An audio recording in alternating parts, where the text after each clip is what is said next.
पति समझकर अज्ञात व्यक्ति के साथ प्राइवेट टाइम गुजार बैठी एक पत्नी। नमस्कार दोस्तों, आपके साथ हूँ रहमान सैफी। लेके चलता हूँ आज की कहानी की तरफ। तो कहानी आ रही है इंदौर के किशनगंज रसीलपुरा से। रसीलपुरा में रहने वाला एक परिवार संजय और अंजलि, जिसमें 2 सदस्य हैं और बहुत ही प्यार से, सुख से, शांति से अपनी ज़िंदगी को व्यतीत कर रहे हैं। संजय जो है अपने कारोबार के सिलसिले में अक्सर जो है अपने शहर से, अपने कस्बे से बाहर जाया करते हैं और अपनी पत्नी के लिए ऐशो आराम की ज़िंदगी को, उसके लिए संसाधन इकट्ठे करने में हमेशा लगे रहते हैं, क्योंकि दोनों में आपस में बहुत प्यार है। जब भी संजय बाहर जाते हैं तो पत्नी उनका इंतज़ार करती है और बराबर फ़ोन पर बात करती है कि आप कब आओगे, जैसे एक हस्बैंड वाइफ के अंदर बातें होती हैं।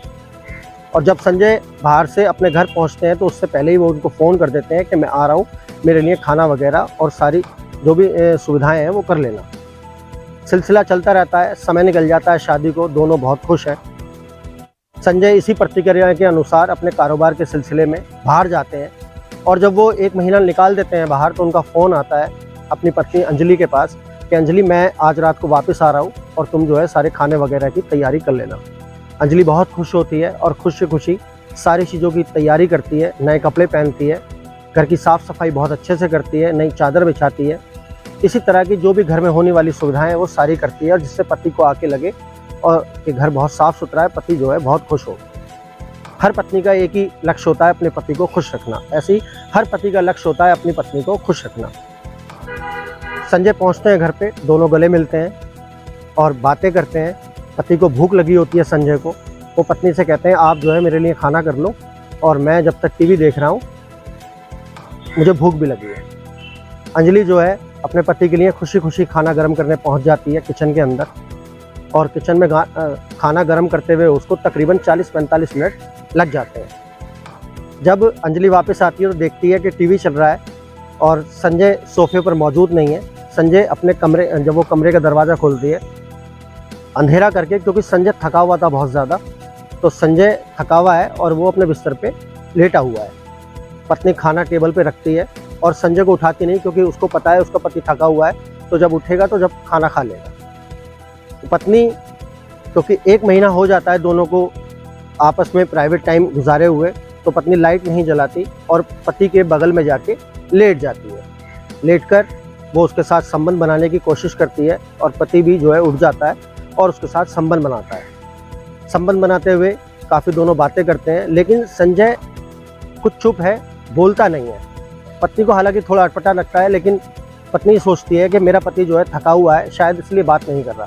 संबंध बनाकर वो जब हटती है और कमरे से बाहर जाती है तो घर की बेल बजती है। जब घर की बेल बजती है तो वो दरवाज़ा खोलने जाती है, क्योंकि रात का काफ़ी टाइम हो चुका है, तकरीबन रात के 11:30 बजे का टाइम है और घर पर कौन आया है। तो वो देखती है तो बाहर, जाली के बाहर जब झांकती है तो बाहर एक व्यक्ति खड़ा हुआ है और वो डोरबेल बजा रहा है। पत्नी खड़बड़ा के दरवाज़ा खोलती है, देखती तो सामने संजय खड़ा हुआ है। पत्नी का दिमाग जो है एकदम से भौचक्का हो जाता है और वो हैरत में हो जाती है, आखिर ये कैसे हो सकता है, मेरे साथ कमरे में वहाँ पर कौन है। जब वो कमरे में वापस भागती है संजय से बिना कुछ कहे, तो वहाँ पर कोई भी नहीं होता और पत्नी जो है एकदम से बेसुध हो जाती है और ये सारी घटना संजय को बताती है। संजय भी इस बात सुनकर ही बहुत हैरत में आ जाता है और जाकर कमरे की तरफ जाता है और देखता है और वो कहता है कि तुम्हारा वहम है, ऐसा कुछ भी नहीं है, घर के अंदर कोई भी नहीं है। लेकिन बात यहीं नहीं रुकती दोस्तों। पत्नी रो रो कर बताती है कि मैंने अभी तुम्हारे साथ यहाँ पर संबंध बनाया, तुम थके हुए थे, तुम सो रहे थे और तुम मुझसे बात नहीं कर रहे थे। मैंने तुम्हारे साथ संबंध भी बनाए, शारीरिक संबंध भी बनाए, और तुम ये बात मुझसे कैसे कह रहे हो। तो दोनों हैरत में हो जाते हैं और पत्नी की इस हालत पर संजय को भी बहुत हैरानी होती है कि आखिर मेरी पत्नी झूठ नहीं बोल सकती, और उसकी जो हालत है वो किसी और बात की तरफ इशारा करती है। आनन फानन में ही पुलिस को फ़ोन किया जाता है। पुलिस घर पहुंचती है और आसपास के सीसीटीवी कैमरों को, पूरी घटना जब पुलिस सुनती है तो आसपास के सीसीटीवी कैमरे खंगालना शुरू करती है।